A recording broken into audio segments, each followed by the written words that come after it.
Des manifestants se sont rassemblés devant la présidence israélienne à Jérusalem. Ils comptent mettre la pression sur les négociations en cours entre la coalition au pouvoir et l'opposition au sujet de la réforme controversée de la justice.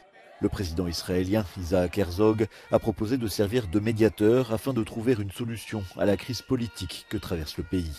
Après que le Premier ministre Benjamin Netanyahou a annoncé lundi qu'il suspendait son projet de réforme, le scepticisme reste grand parmi les opposants au texte.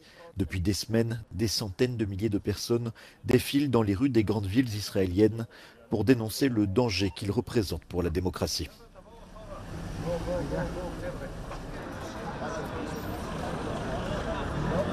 I don't believe our Prime Minister, and I don't believe that there's any negotiations on the very basic values of democracy. Les changements judiciaires réduiraient l'autorité de la Cour suprême et donneraient aux politiques plus de pouvoir sur la sélection des juges. Une mesure appréciée par les partisans de la coalition qui, au-delà du parti de Benjamin Netanyahou, compte des membres de la droite radicale.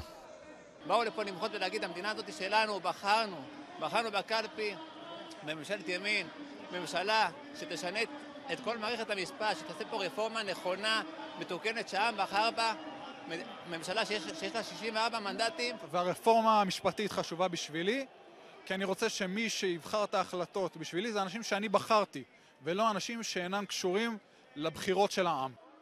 Malgré la suspension, la réforme devrait être présentée au Parlement à partir du 30 avril, lors de la session d'été. Reste à savoir ce qu'elle contiendra. D'ici là, les manifestations devraient se poursuivre en Israël.